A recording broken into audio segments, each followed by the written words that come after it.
Donc vous allez démarrer de l'ion 10 maintenant. Voilà, l'ion 10. La marionnette, vous allez pouvoir, si vous voulez, la remodifier en double-cliquant, c'est vous qui verrez. Quoi qu'il en soit, on va aller mettre derrière ici un fond uni sur un calque. D'abord, je vais peut-être rétracter un peu les filtres dynamiques pour que ce soit plus clair dans la présentation de la palette des calques. Ou alors je pourrais aussi faire un clic droit et lui mettre une couleur en bas. Vous voyez? Voilà, clic droit et dans le bas du menu, on a des couleurs. Et comme ça, quand on déploie, on voit que ça fait partie de ce calque-là.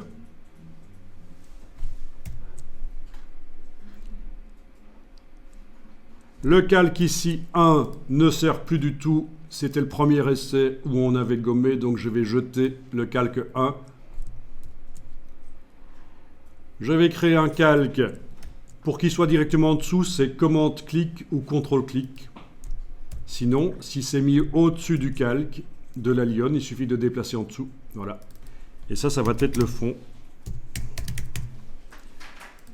Vous n'êtes pas obligé de le renommer comme moi. C'est juste pour la démo, moi je le renomme. Vous enregistrez le fichier sous le numéro 11.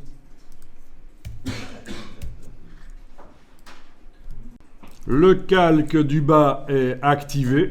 Vous allez le remplir avec du blanc. Vous pouvez utiliser le raccourci Shift Suppression. Donc sur le clavier, c'est bien pratique. Et c'est même pas indiqué dans le menu en fait.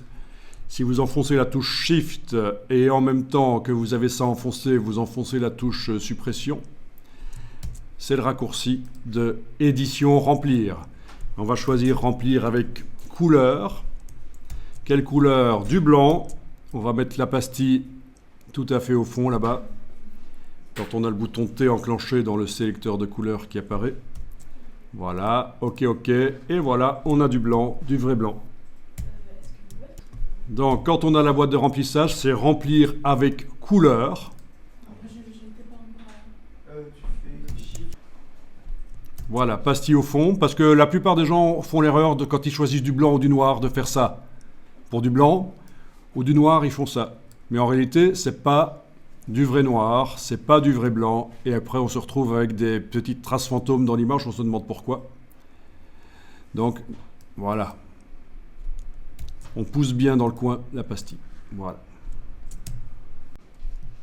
Donc ta question c'est, dans le sélecteur de couleurs, tu as deux couleurs différentes ici.